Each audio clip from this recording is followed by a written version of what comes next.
Hello everyone, welcome to daily current affair series. आज का हमारा फर्स्ट न्यूज है पंडवानी गायिका पद्म विभूषण डॉक्टर तीजन बाई का निधन। छत्तीसगढ़ की प्रसिद्ध पंडवानी गायिका और पद्म विभूषण डॉक्टर तीजन बाई का 70 वर्ष की आयु में निधन हो गया। उन्होंने छत्तीसगढ़ की लोक संस्कृति को वैश्विक स्तर पर पहचान दिलाई। पारंपरिक रूप से महिलाएं बैठकर वेदमती शैली में पंडवानी गाती थी, लेकिन तीजन बाई ने इस रूढ़ी को तोड़कर खड़े होकर कापालिक शैली में अभिनय के साथ प्रदर्शन करना शुरू किया।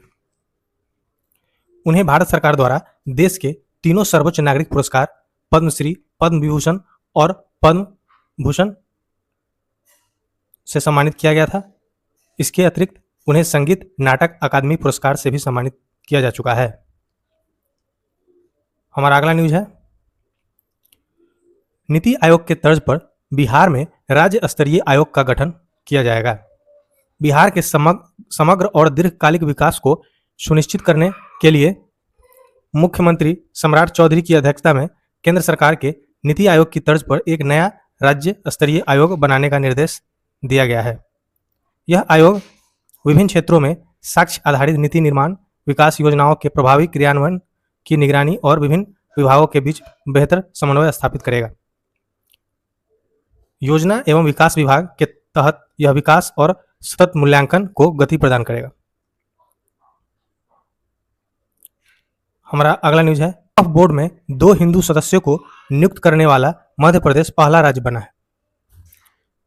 2025 में लागू किए गए नए वक्फ अधिनियम के बाद मध्य प्रदेश सरकार ने वक्फ बोर्ड का पुनर्गठन किया है, जिसमें 2 हिंदू सदस्यों को भी शामिल किया गया है। वक्फ बोर्ड में गैर मुस्लिम या हिंदू सदस्यों को नियुक्ति करने वाला मध्य प्रदेश देश का पहला राज्य बन गया है।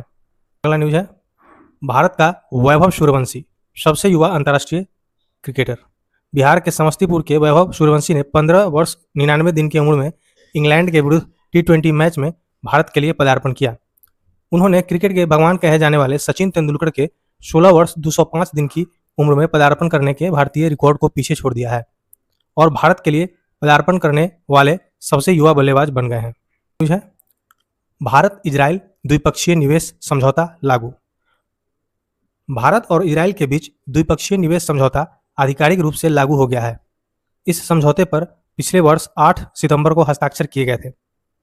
इस समझौते में पारंपरिक FDI से हटकर पोर्टफोलियो निवेश को भी मंजूरी दी गई है, जिसमें शेयर, स्टॉक, ब्रांड और कॉरपोरेट ऋण शामिल है। भारत ने इजरायली निवेशकों के लिए स्थानीय उपायों की समाप्ति अवधि को 5 वर्ष से घटाकर 3 वर्ष तक सीमित कर दिया है। इजरायल पहला OECD देश है जिसके साथ भारत ने ऐसा समझौता किया है। दोनों देश वर्तमान में एक मुक्त व्यापार समझौते पर भी बातचीत कर रहे हैं। हमारा अगला न्यूज है प्रोजेक्ट चीता का विस्तार। दक्षिण अफ्रीका और बोत्सवाना से सहयोग। प्रोजेक्ट चीता के तहत दक्षिण अफ्रीका भारत को 6 से 8 और चीते देने के लिए तैयार हो गया है। मध्य प्रदेश का कूनो राष्ट्रीय उद्यान चीतों का मुख्य लॉन्चिंग ग्राउंड बना रहेगा। मध्य प्रदेश का नौरादेही अभ्यारण्य चीतों का तीसरा ठिकाना बनेगा। इसके बाद गुजरात के बन्नी अभ्यारण्य में चीतों को बसाया जाएगा। कूनो से चीते निकालकर राजस्थान की सीमा में प्रवेश कर रहे हैं, इसलिए मध्य प्रदेश और राजस्थान के बीच एक चीता कॉरिडोर बनाने का प्रस्ताव भी विचाराधीन है। हमारा अगला न्यूज है इसरो का सॉल्व लॉन्च व्हीकल टेस्ट।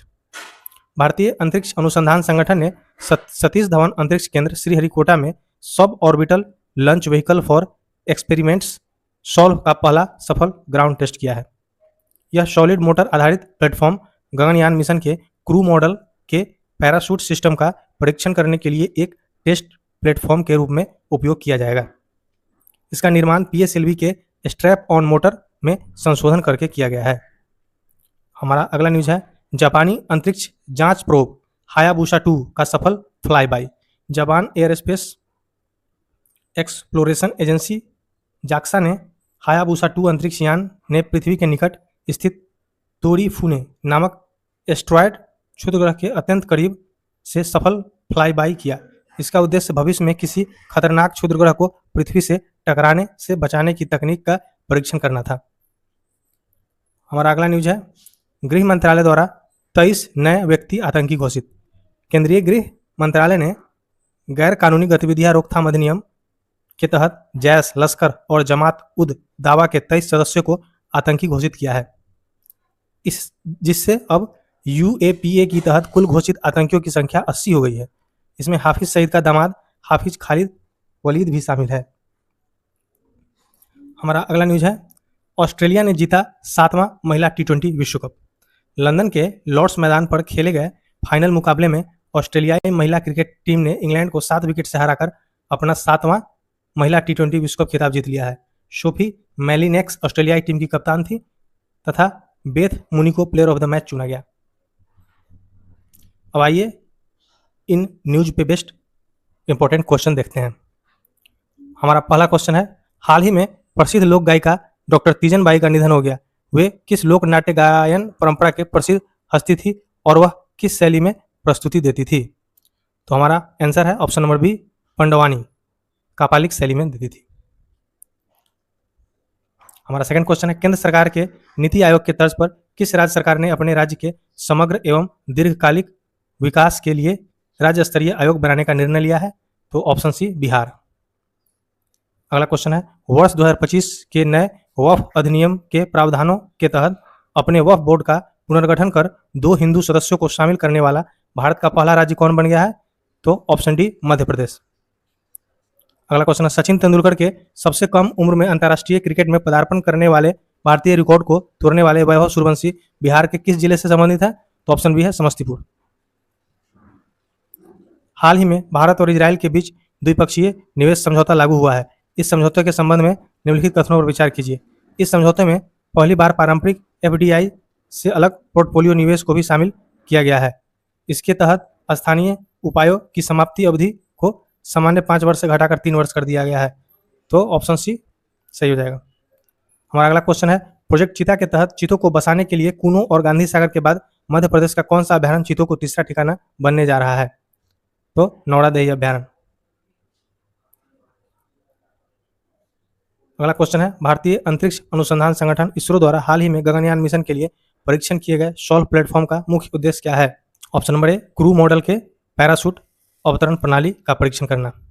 हमारा अगला क्वेश्चन है, जापानी अंतरिक्ष एजेंसी जाक्सा के किस अंतरिक्ष यान ने हाल ही में पृथ्वी के निकट स्थित क्षुद्र ग्रह तोरीफुने के बेहद करीब से सफल फ्लाईबाई परीक्षण किया है?